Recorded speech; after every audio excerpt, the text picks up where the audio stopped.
By the time the creme brulee cracked under my spoon, every guest who had been too important to sit across from a 69-year-old grandmother was squeezed around my kitchen table, licking peach cobbler from their forks and asking for seconds.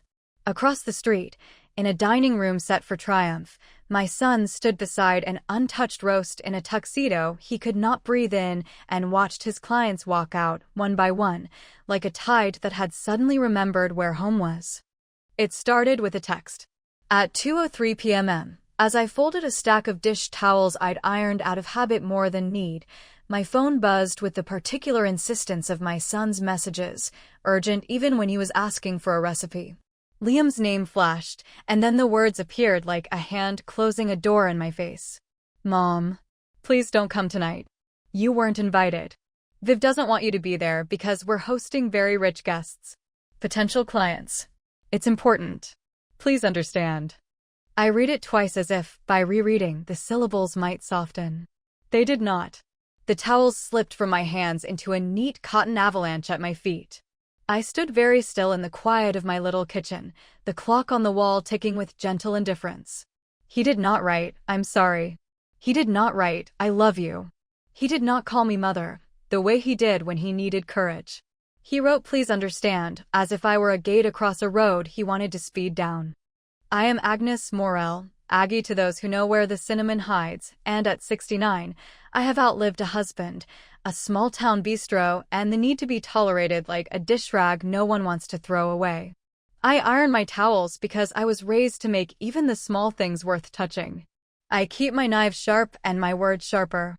And though it had been years since the Blue Wren closed its blue-painted door, I still woke some mornings at 4, certain I could hear the old ovens humming like loyal dogs waiting to be let out. I stared at Liam's message while the scent of the lemon rind I'd been scraping hung bright in the air.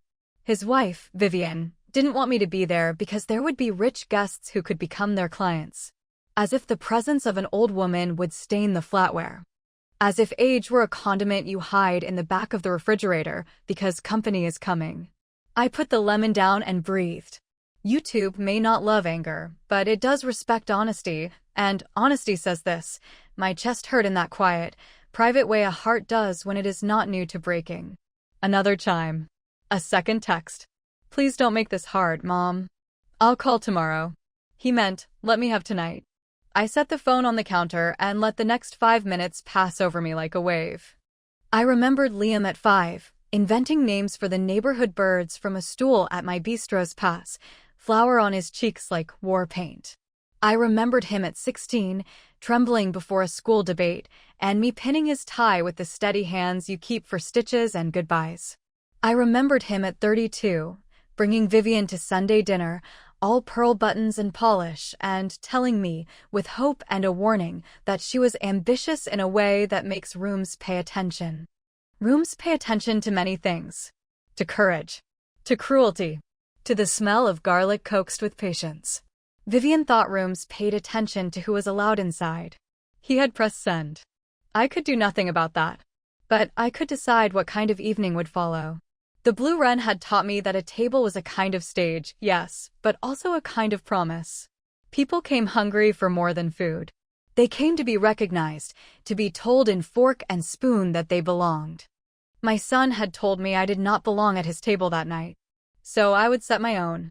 And I would do it well enough that his rich guests would notice the difference between a table laid to impress and a table laid to welcome. I made tea the way my mother taught me, hot kettle, cold cup warmed with a swirl, leaves loosened with a breath, and while the steam braided the kitchen's afternoon light, I called my neighbor first. Dottie, I said when she answered, voice like the creak of the gate we both refused to fix. How do you feel about feeding a small crowd tonight? How small? She asked, suspicion already sweetening into delight. Small like 30, I said. Maybe 40 if rain stays away. Dottie did not gasp. She was 71 and had raised 5 sons and 2 nieces on a street that learned her name before it learned the word subdivision. I'll bring chairs, she said. And the big coffee maker if Earl finds where he hid the filters. I smiled. Have him look under the toolbox. He thinks that's where secrets go to nap. Next, I called Joseph, piano every Friday night at the community center, fingers like a second language. Do you still have that portable keyboard? I asked. I do, he said, and then cautiously, is this for church? This is for something that should feel like church and taste like home, I said. I'll pay you in cobbler and the joy of making men in suits cry at an old song. I'll be there at 7, he said. I called my granddaughter, who was 19 and painted protests on poster board like frescoes. Kiki, I said, how fast can you let her place cards? I can let her like lightning, she said. What names? I exhaled. I had no list. I had only a rumor of important people and the knowledge that important people always travel with other names attached to them. Publicist, partner, spouse, assistant, driver, the friend whose laugh bought the room. I'll call back, I told her. For now, make a few dozen that say welcome and a few dozen that say stay. She laughed. You're up to something, Grandma. Yes, I said. I am up to something kind. Kindness can be loud. It can be strategic. When the hurt is particular, kindness can be a plan built with a ruler and a deadline. I set the kettle back on because planning requires fortification. Then I dialed the florist 2 blocks over, a woman named Carmen who had wired every funeral spray and prom corsage within a mile for 2 decades. How many candles do you have? I asked. Unscented. In jars. Dozens upon dozens, she said. Why? I'm staging a small miracle, I said. I need lighting. You want hurricanes too, she said. You want the wind to feel like company. I laughed softly. Yes. Put them on my account. And, Carmen, did a certain event planner come in this morning for centerpieces? Tall, stiff, expensive. Vivian's planner? Girl with a clipboard and a vocabulary built like a hedge. Carmen hummed. She ordered lilies that smell like a doctor's waiting room and roses so tight they won't open until Wednesday. Wrote a list of VIP names on her phone and spelled half of them wrong. Did you catch any? I asked. It felt rude, but mercy sometimes requires knowing where to aim it. I caught 3, she said, unabashed. Everybody knows everybody in this town if they've ever sent flowers for guilt. There's Armand and Lila Castle, the property couple. Dr. Buttra and his wife, Mira. And Carmen, other Carmen, the gallery owner, who reminds me of a swan with opinions. Thank you, I said, adding each name to the lined paper on my counter with my best handwriting. Deliver the candles by 5? I'll bring them myself, she said. I like miracles. I ended the call and opened my pantry the way stagehands pull a curtain. Flour. Sugar. Vanilla thick as a promise. I took stock the way a field medic counts bandages. Roast chicken, no, too heavy. People who spend their days being sold want something that isn't a transaction. They want a plate that tastes like a memory. I set to work. One pot simmered with collards until the leaves turned silk and the house smelled like a sundae that never ran out. Another bubbled with black beans glossy from a daydream of cumin. I marinated tomatoes in olive oil and the good balsamic that I buy for my own birthdays. I cut peaches and tucked them under cobbler batter, the way my mother did when the kitchen was bare and we needed the illusion of plenty. I set yeast to bloom and waited for the tepid miracle of bread. And I seasoned chicken thighs in a bowl big enough to hold regret, because crispy skin speaks languages money cannot. While dough rose and stock cooled, I salted water for corn and caught my breath on the quiet details, a sprig of thyme laid carefully across a pat of butter, a pinch of smoked paprika rubbed gently into the memory of last summer's sunlight. And in between, I made my calls. I called Father Dimitri at the community center, who had twice loaned me folding tables for funeral gatherings, and who understood the speed required when the living need to be fed more than the dead need to be honored. Tables, Father, I said. And the big white cloths. Do you have a permit? He asked, then added without waiting, never mind. I will be there at 5 with a dolly and absolution. I called Mrs. Wong from down the block, who ran a bakery that made its living on all the pastries people promise not to eat after a holiday. Egg tarts? I asked. As many as you can carry, she said. And I will bring a tray of sesame buns because every truce needs bread. I called my former dishwasher, now a line cook at the upscale place people pronounce in whispers. I can't steal you, I said. But can you drop by on your break and cut fruit like you're solving a puzzle? He laughed. I'll bring my knife roll. By 3 o'clock, the plan had a skeleton. By 4, it had muscle. Dottie appeared with chairs and Earl with the filters, and Kiki strode in with a stack of cards lettered so beautifully even the word stay felt like a blessing. Joseph arrived early, because he said memories sound better when the instrument catches the room's first breath. The yard between my little house and Dottie's altogether smaller one became a shared thing, lanterns strung from nail to nail, tables dressed in white like quiet boat sails, a buffet line that could pivot if the weather turned mean. Across the street, through my living room window, I could see the ballet of Vivian's caterers unloading the kind of chafers that make food look like jewelry in a museum case. A valet service set up signs with a flourish. The florist's van pulled in, unspooling arrangements like expensive apologies. The house looked like a picture from a magazine that old women leave open on their coffee tables to suggest their lives are larger. I felt a pang, a grief so familiar it fit like a glove. I had planned 1,000 dinners to raise money for other people's dreams, and here I was, barred from my son's because age was a dull color Vivian didn't like in her palette. I baked bread. It is impossible to remain wounded while bread reddens and rises. I brushed loaves with melted butter and sprinkled them with a dusting of coarse salt that sparkled like snow no one has to shovel. The air turned holy and my front stoop smelled like an argument I was going to win without raising my voice. A soft knock sounded at my back door. Carmen slid in, hair caught up with a pencil that had traded florist's notes for stubborn curls. "Candles," she whispered, as if the jars might spook. "Also, I brought peonies because they make rooms forgive themselves." We set candles along the tables, and the late sun threaded itself through glass until the yard looked like it had swallowed starlight. Earl strung the last of the lanterns and plugged the daisy chain into an outlet that had survived more Christmases than our block's children combined. I sharpened my carving knife and set it down, then picked up my phone and typed a message addressed to no single person, and therefore to everyone. "Neighbors and friends, small supper tonight under the sycamores. Plates at 7. Music until the crickets get jealous. Bring your appetite and whoever's hand makes you brave." I posted it on the neighborhood board where lost cats and found couches share headlines, and I posted it on my dusty social account where I mostly watched videos of cakes I would never bake. Then I sent 3 messages privately. To Carmen of the gallery, whom I met once at a charity auction when we argued kindly about a painting of a wheat field that did not know whether it was happy or lonely. If you are dining across the street and need air, our yard has plenty. We are serving honesty at 7. To Mira Buttra, whom I knew only as the woman who once donated 1,000 paperbacks to the library without asking for a plaque, there will be food that remembers your grandmother. Come if you wish to be remembered back. To Armand and Lila, who had bought and bulldozed a row of storefronts, including my blue Ren, and later sent me a voucher for free valet parking for the retail they built in its place. Some doors close. Others open at 7 tonight. My kitchen door has a stubborn hinge. It still opens wide. I did not expect answers. People who are accustomed to RSVP cards feel safest when a gate is visible. I was building a gate made of music and the smell of roasted thyme. At 6, Vivian's hired waitstaff began to circulate with bubbly and flutes so thin I could see fear in them. Laughter lifted from their patio, neat and rehearsed. Across our street, first neighbors, then strangers drifted toward the soft light under the sycamores.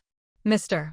Irving came with his oxygen tank and a joke that landed so gently I wanted to frame it. Teenagers came, pretending not to be hungry and then eating like truth. A young couple arrived with a sleeping baby swaddled like a soft argument against hurry. The tables gathered stories like jackets.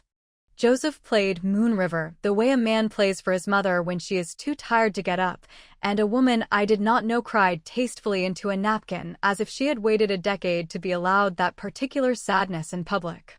Kiki's place cards sat like invitations and instructions. Welcome. Stay. At 6:30, there was another knock at my back door, a double tap and a pause. I opened it to find Armand, beard trimmed like a thesis, holding his wife's hand as if it were an artifact. "I wasn't sure how to come," he said, and for the first time since I had watched him stand in front of my bistro with surveyors and plans, I believed him. "Your message felt like a dare I owed myself." Then you came exactly right, I said, and took Lila's coat, which did not need taking but wanted to be accepted. We have corn that tastes like July and beans that taste like a good apology. Lila's smile cracked around the edges like a pond thawing. I've never been offered a good apology, she said. Only expensive ones. Both have butter, I said. Only one is warm. We sat them near the piano, and Joseph slid into a tune that sounded familiar until it didn't and back again, the way a life does when it is trying to remember itself. Armand lifted his fork and set it down without eating, twice, then finally took a bite of collards and closed his eyes the way men do when they are trying not to cry in front of the city they built. At 6:42, Mira wrote me back. We will be late. We are stuck listening to a woman explain a soufflé as if she invented eggs. Come when you can, I typed. We have cobbler that does not rise to be worthy, it sinks to be honest. At 6:50, I saw, through the faithful rectangle of my front window, Vivian on their patio.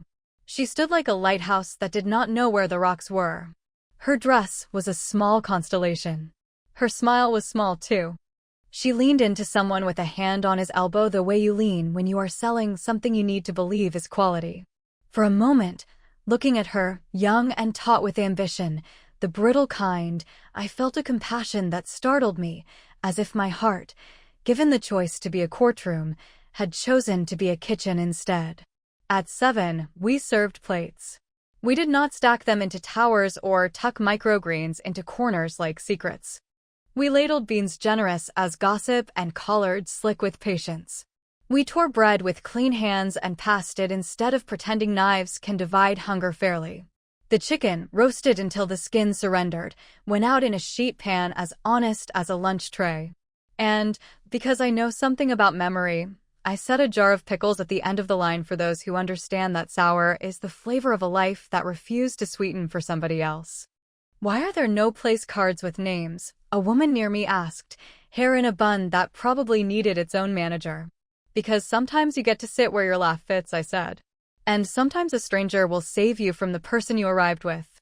She looked startled and then laughed, finding a table where the sound was a perfect size. We had eaten 5 minutes when the first guests from across the street appeared. Not many. A young man carrying a jacket over his shoulder as if it had offended him, a woman in a dress that looked like a question mark, a couple whose hands could not find each other but wanted to. They slowed at the edge of our light, the way deer come to the road at night, bright-eyed and uncertain. And then the smell of bread made their decision for them. Is this allowed? The man asked, borderline breathless. It's supper, I said, letting my words make space for their hunger. Supper is always allowed. They ate carefully at first, as if ashamed of appetites.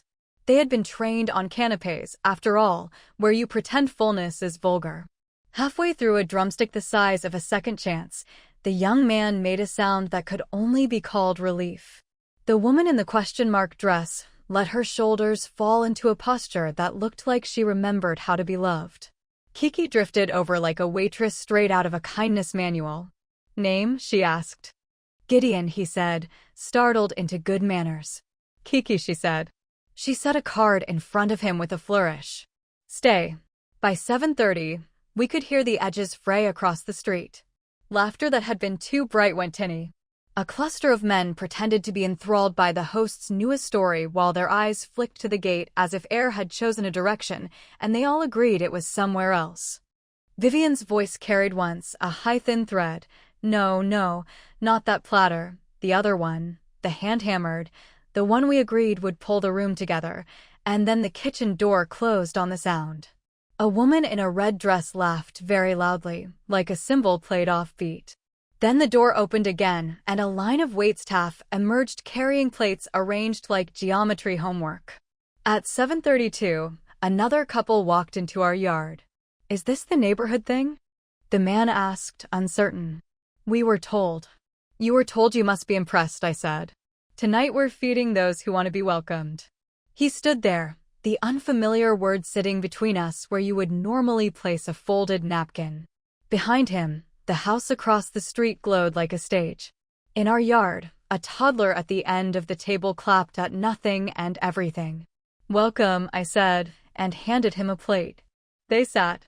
They ate. They smiled like people do when their faces forget why they were behaving.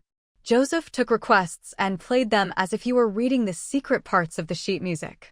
Mr. Irving told a story about a fox he had never seen, and we all believed him. Kiki lettered a card that said hope and set it at the empty place where grief had insisted on eating beside Mrs. Wong for years. At 7:40, my phone buzzed in my apron. "Mom?" Liam wrote. "Are you seeing this?" "Seeing what?" I typed, because sometimes a person must arrive at his own door. "People are leaving," he wrote. "Where are they going?" I did not answer. At 7:45, Mira and Dr. Buttra came through my gate as if they knew it would not pinch. She had slipped off her heels somewhere between their house and mine and carried them like a decision. He had folded his pocket square into a bird because he is that kind of man when left alone with a square of silk. Vivian's voice carried again, strained this time, disappointed in a brand of linen. Mira took my hands. "I have eaten enough foam to respect bubbles," she said, "but I would very much like a bowl of beans." "2 bowls," Dr. Buttra said, "because my wife does not share beans." "I share beans with the deserving," Mira said, smiling at him. "Fortunately for you, I married you for your willingness to deserve things." "Your grandmother," I said, scooping. "What did she cook that the city has forgotten?" "Potato and fenugreek," Mira said, closing her eyes on command and finding the smell. "Lentils, very simple, spiced with a hand that had known hunger." "We have lentils on Sundays," I said. "Tonight we have beans dressed like a remembered kindness." She took a bite and made the sound I had been waiting for all day, the sound a person makes when their body recognizes the person making decisions on its behalf is finally listening. By 8, our yard had a wait list. Men with money folded into their suit jackets queued politely for a turn at my chicken like they had discovered democracy where they did not expect to. Women who had memorized 100 ways to say no, thank you, calorie, gluten, carb, 8 spoonfuls of cobbler that do not apologize. Couples sat at tables with strangers and found they were in the company they had wanted all along. Joseph played an old hymn and then made it so blue that even the non-believers said amen in their hearts. A lanky boy asked Kiki for her number, and she asked for his favorite poem in exchange, and he did not flinch. Across the street, a man raised a toast to an emptying room, and the word success tried to hold its shape and couldn't. At 8:13, I saw Vivian come to the sidewalk and look across. She saw the lights, the way the candles had chosen to tell a kinder story than electricity, the way our tables, mismatched and ordinary, had somehow made a better promise than her designer rental. I saw the way she turned to say something to Liam, and he, oh my boy, he touched her arm gently, but did not nod the way he always did when she fed him instructions. He looked down, then up again, as if his eyes had just learned to focus. He texted, "Mom, please. Don't do this." "Don't do what?" I wrote, even though I knew I would later sit and think too hard about cruelty and find none here. He did not answer right away. When he did, the message was shorter. "Please." The sound of that word. In it, a boy reaching up. In it, a man who had forgotten how to ask and was practicing again. At 8:20, more guests came. Carmen of the gallery, who had once looked at a painting of a storm and said, "I trust wine more than men," sat with Mrs. Wong and Mr. Irving and explained modern art in a way that made an old man sit up straighter. Armand asked for seconds and then thirds, as if appetite marshaled a team behind his eyes. Lila told me quietly what the new project would do to the corner where the laundromat lived, and I said quietly back what childhoods would do without that particular row of machines. She folded her napkin the way a truce gets folded and set it at the edge of her plate. At 8:40, Liam walked into the yard. He had taken off his jacket and his tie was in his pocket like a secret he did not want to share yet. He looked at the tables, then at me, and I saw my son's childhood proceed across his face, muddy knees, spelling bees, the day he learned the difference between patronize and protect. He stepped carefully between chairs as if he had never navigated a room where what mattered could not be noted down in a spreadsheet. "Mom," he said, stopping in front of me as if there were a podium between us. What is all this?" "Supper," I said. "You didn't invite me to yours, so I made my own. Would you like a plate?" He swallowed, the fine movements in his throat breaking my heart and mending it at the same time. I told you, Vivian, there are clients. I handed him a plate and a fork. There are people, I said. Feed a person, and you'll have fewer clients and more friends. He stared at the chicken, then at me. You're causing a scene. No, I said gently. I'm creating a table. Scenes fade. Tables remain. He looked like he might argue, and then Joseph started playing the lullaby I used to hum when Liam's growing pains ran up his legs like a cruel prank, and his mouth shut around an old memory he had not asked permission to feel. Vivian arrived then, sharp, glittering, dangerous in the way a glass you do not know is cracked can be dangerous. She took in the yard, the food, the variety of shoes and laughter, and tried to slot it into a category from her life. She failed. Her gaze caught on Armand, on Mira, on Carmen, and they gave her the small nods people give when they are acknowledging not a person but a circumstance. Mrs. Morel, she said to me, smile deployed, voice like the bridge of a song I did not want to sing. I see you've organized a neighborhood thing. We're in the middle of dinner across the street. It's disruptive to have music and crowds. Vivian, I said kindly, because cruelty would have been familiar and therefore useless. I see you've organized a business thing. We're in the middle of supper in our yard. It's helpful to have music and crowds. Her smile did not move, but her eyes did a new math. Our guests are leaving, she said. This is inappropriate. Inappropriate, Mr. Irving said from behind me, mishearing delightfully. We are inappropriate. The table laughed and Vivian flinched as if she had never stood in the middle of a laugh she had not ordered. Viv, Liam said softly, using the name of intimacy, trying to build a bridge that had never been properly engineered. Maybe we join for a plate. She looked at him as if he had suggested they sleep outside for the experience. We have chanterelles, she hissed. We have a vertical tasting. We have beans, Mira said serenely, and they are perfect. Vivian pivoted, weaponizing grace. Dr. Buttra, she said, we had a seating chart. There's an agenda. He smiled the way men do when they have already chosen their sandcastle to defend. Yes, he said. I am seated. And my agenda is to finish this plate. Something in Vivian's face cracked, not dramatically, not in opera, just the way thin ice does when even a small weight asks it for an answer. She turned back to me. You have no idea how much work went into tonight. You can't just, she gestured at my yard, the candles, the children, the shoes kicked off under tables, the chicken bones that had proved 30 different points. This. I do, I said. I spent 30 years learning how to do this so that people like you would stop believing hospitality is a line item. I know the work. I'm not stealing it. I'm refusing to let it be used as a wall. For a heartbeat, I thought she would cry. Then I realized she did not know how to. Not here. Not with witnesses. She turned like a blade in a sheath and disappeared back across the street, and I felt the smallest ache for the girl she had been before she learned that doors are a sport. Liam lingered. I didn't mean it, he said, his voice low, frayed. The text. I did mean it. I don't know what I meant. Viv said the clients would be uncomfortable. She said old makes rooms smell like history, I said. And wealthy people like rooms to smell like speculation. He gave the ghost of a laugh. Something like that. You can bring your plate to the piano, I said. Joseph knows the one with the bridge that always gets stuck in your throat. He looked at the plate. He looked at me. He looked at the yard full of people remembering that hunger is not an embarrassment but a shared talent. He took a piece of chicken. He took a bite. A soft sound escaped him, half moan, half apology, and then he did the bravest thing any adult child can do in public. He said, I was wrong. Of course you were, I said. But you were also young. You get to practice being older tonight. He nodded. Can I help? You can wash, I said. The worst pans. He smiled then, something boyish escaping the professionalism he wore like a uniform. I deserve that. He headed toward the dish tub, rolled up his sleeves, and began to make amends with hot water and a sponge. By 9, the last of the guests from across the street had arrived.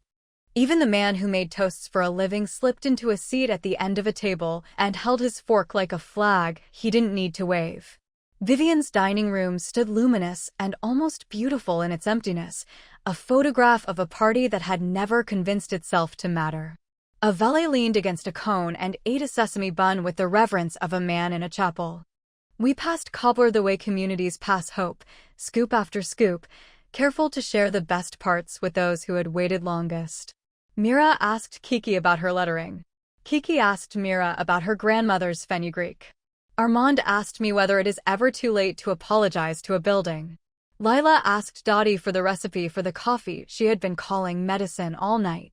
Carmen of the gallery wrote a check on a napkin, the old-fashioned way, and pressed it into my hand for the community center's pantry with the caveat that I spend a little on peonies, because beauty feeds too. At 9:30, Vivian appeared again. She stood at the edge of the yard like a person at the end of a dock who does not know how to swim and resents water for existing.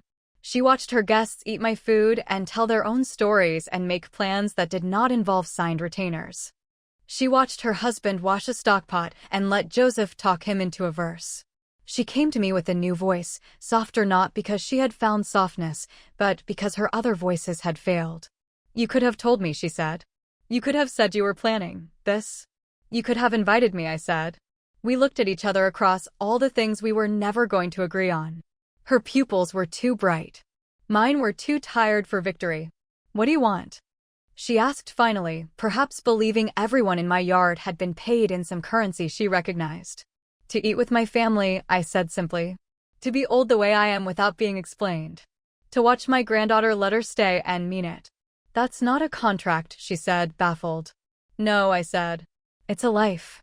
She left to where I did not follow. Later I would hear that her seating chart had been a work of geometry so careful it could have built a bridge, and that her hors d'oeuvres had been admired the way small sculptures are admired, by people who cannot remember how they taste the next day. Later, I would also hear that the clients had signed with nobody that night, and that 2 of them had stopped by the community center the next morning with cans and checks and a question: "When is the next supper?"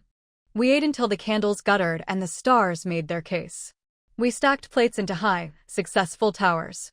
Liam dried pans with the zeal of a convert and kissed my cheek with the casual certainty of a boy not yet ashamed of affection. Guests pressed their hands into mine and said the words people say after music is over when they can't admit they wanted to continue. That was something. That was needed. Thank you for making needed come when called. When the last guest had left and the sycamores had gone back to the business of being trees, Liam and I sat on the back steps with cups of tea that had cooled beyond their rights. The big house across the street had turned off its marquee lights. A single lamp burned in an upstairs room, likely a battle fought in the careful tone of people who mistake restraint for wisdom. "Mom," Liam said. "I'm sorry." "I know," I said, because forgiveness, like appetite, does not have to be announced to be true. "You are allowed to be new to this." I let her decide, he began, and I cut him off with a small gesture. "You let yourself be afraid of loving 2 people at once," I said. "You and I will be patient with you while you practice." He laughed into the rim of his cup and looked suddenly, achingly, like the boy with flour on his cheeks and courage like a lantern. "They want to meet again," he said. "Mira and Carmen and Armand. Not for contracts. For supper." "Then we'll cook," I said. "But not to impress. To welcome." He nodded, then looked down at his phone. A message glowed on the screen and the way his face changed told me the sender without my having to ask. "She says I embarrassed her," he said, a certain sadness loosening his voice, the way knots loosen when weather changes. "She says she can't work with clients who choose beans over brand experiences." "Then she will find clients who hunger for brand experiences," I said. "And you will find the kind who hunger for honesty. Room for both." He was quiet a long moment. "I don't want 2 rooms." I did not tell him how often life refuses us that luxury. I simply laid my hand on his shoulder and kept it there the way you keep a plate warm for someone who is late because they did not know how to say no sooner. In the morning, I woke with the ache that good work leaves in old bones. The yard looked like a photograph of what we had done, peach stains on plates, chairs angled toward the place where the best stories had been told, a line of candle glass catching the new light as if it had been practicing all night. Dottie appeared with her broom like a municipal service, and Joseph came back for his keyboard and played a little waltz for the trash bags. I brewed coffee and set out 2 mugs. Liam arrived before the first cup cooled, sleeves rolled again, contrition and determination worn in equal parts. He kissed my head and took the broom from Dottie, and we all worked as if we had been hired by our better selves. At 9, Carmen of the gallery returned with a check that belonged in a frame and a plan for an exhibit titled The Tables We Build. People forget, she said, that furniture is architecture. Your yard is civic design. At 9:30, Mira and Dr. Butler came with a bag of lentils and a promise to teach Kiki 3 recipes their granddaughter will one day call heritage. At 10, Armand and Lila stood under the sycamores and asked me to walk with them to the corner where the laundromat stood as if it were old and small and therefore disposable. We stood together in front of it like people do in front of churches and trees they have just noticed matter. Sometimes, Armand said quietly, the math is wrong because the units are wrong. Sometimes, I said, a city must be measured in what it refuses to make people apologize for. He nodded. And Lila, who had been gathering sentences in her chest and had finally found the brave one, said, we'll redesign around it. It is one thing to have a supper. It is another to watch it change the blueprint of a block. By noon, my phone chimed with a message from a number I did not recognize. Vivian. She had never texted me before. Thank you for not embarrassing me, it read. I know you could have made a speech. I stared at the words, surprised by her gratitude and her ignorance in equal parts. I typed and erased 3 answers. Then I settled on the one my mother would have sent. We are all learning. She did not reply. She did not have to. That night, the big house across the street glowed again, but softer. Liam came over with takeout cartons and the instinct to listen. He told me he had resigned from the account that required him to treat people like drawers of money that open when tapped in the right spot. He told me he had a meeting at the community center about helping Dottie with the pantry's books and teaching a class on budgeting that did not make anyone feel poor. Also, he said, deliberately casual, would you host again? Thursday, I said. Lentils. His smile was the simple kind you earn by doing basic good things too long ignored. I'll bring bowls. On Thursday, the yard filled even faster.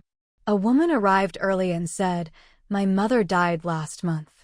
I need a place where that is not a burden to carry by myself. We set her at the corner where Mr. Irving tells true stories and lies about foxes, and where the wind does a soft trick with the napkins. A high school teacher came and said, do you have space for 10? I bribed my debate team with cobbler. We did. We always do. At 7:30, Vivian stood at the edge again.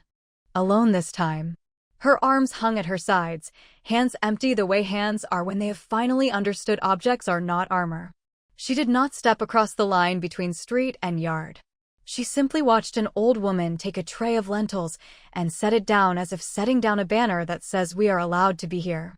She watched my granddaughter hand a place card to a man who had spent a week being told by important people what he was worth. She met my eyes and did a small nod. It was not surrender. It was not forgiveness. It was a weather report. Something is changing. I nodded back. It is a terrible thing to be young and taught to despise the only body you will ever live inside, the only time you will ever get.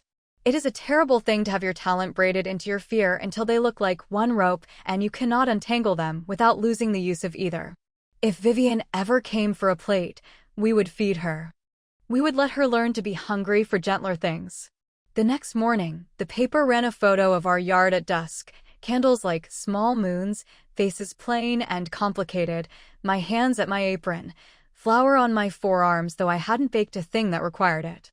The headline read, a table where clients become neighbors. I winced at clients and forgave it for neighbors. The calls began. Catering offers, partnership offers, a request to speak on a panel about innovative civics. I declined most. I kept a few. I said yes to a small grant for the community center pantry that came with a promise of no speeches. I said yes to a quiet article about the blue wren and all the nights its ovens had made more sense than the news did. I said yes to a boy who wanted to learn to cut fruit like a puzzle because the only puzzles he'd ever been offered were the kind with missing pieces. Weeks later, Armand cut the ribbon on a redesigned project that kept the laundromat and added a sliding-scale daycare next door. Lila started coming to our suppers and stayed late to help Kiki wash the paint out of her brushes. Mira taught us all to fry little breads that puff like secrets, and we ate them hot with a pinch of salt and laughed at how something so simple can negotiate with sadness and win. And Liam, my boy who had texted "please don't come," started showing up early. He learned the language of stockpots. He learned that apologies are a practice, not a headline. He learned that old people do not make rooms smell like history. We are the rooms. One evening in late summer, when peaches were tawny at the edges and the sycamores were drunk with their own shade, Liam walked into the kitchen carrying a cake. Not a bakery box. A cake he had baked. It leaned bravely but held. "For your birthday," he said. 69 looks good on the woman who can move a city block with a pan of beans. We laughed and I cried, and then we cut the cake and pretended not to notice that the middle was underdone. We ate the part that was ready and saved the rest for the birds, which is another name for trusting the world to finish what you started kindly. Later that night, when the yard had gone back to stars and the piano had closed its eyes, I sat alone at the kitchen table. The phone buzzed one more time. A message from a number I had not seen since the night of the roast that no one touched. "Vivian, is there a recipe for those beans?" It said. "Yes," I typed, smiling into the quiet. "There is. But it starts with an apology." She did not write back. She would someday. Or she wouldn't. It is a mercy of age to know which endings you must manage and which you must leave open like windows in a house that is finally learning how to breathe. I turned off the kitchen light and listened to the stove tick as it cooled, to the house settle, to my own breath in the dark. The city outside yawned and went on making its noises, sirens, laughter, a car door closing like a sentence. Somewhere across the street, a woman folded a dress she had worn like armor and set it down. Somewhere down the block, a boy in love wrote a poem because Kiki had asked him to. And on my table, where rich guests had eaten with school teachers and ballots and old men who claimed to have seen foxes, a single place card remained where Kiki had left it, its ink still dark, its message unspent. "Stay." It seemed like a good instruction for a life. So I did. And when the next supper came, and the next, people arrived with the shy certainty of those who have finally been allowed to belong. They sat at tables made from old doors and borrowed sawhorses, and no one worried whether their chairs matched. They ate and told stories and passed plates and signed the petition to keep the laundromat in the new plans.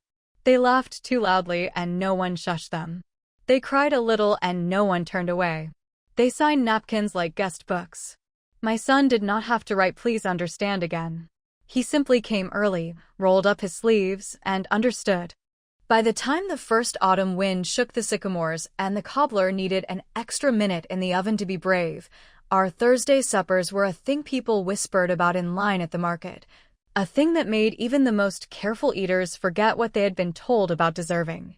Vivian came once, standing behind a tree as if the bark might let her borrow its strength. She watched Liam wash pans and I watched her watch him. She didn't stay. Not that night. But the next week, there was a single jar of beans on my doorstep with a note in a hand that preferred lists. It read, "I am practicing. V." We returned the jar full of cobbler and a card that said welcome. We are a stubborn people in this yard. We believe everyone gets to learn. On the anniversary of the text that started it, Liam sent me a message at 2:03 p.m., his private apology stitched into the second hand so it could never be lost. "Mom," he wrote. "Supper at 7? Bring whoever's hand makes you brave." I sent him a photo of my own hand, flour-dusted, veined, strong as rope. "I'll bring this one," I wrote. It has carried a lot and is still hungry. When that night came, and the piano started and the candles rehearsed their soft speeches, and the beans sang in their quiet, savory way, I looked out at the tables we had built and the faces gathered around them and remembered the first line of the story. By the time the creme brulee cracked under my spoon, every guest who had been too important to sit across from a 69-year-old grandmother was here at my kitchen table. They had come not for clients, not for contracts, but for supper, the kind that refuses to be a performance and insists on being a promise. And I, old woman, knife keeper, planner of mercies, kept it. My grandmother told me this story. Thanks for watching this video, like and subscribe. Bye bye!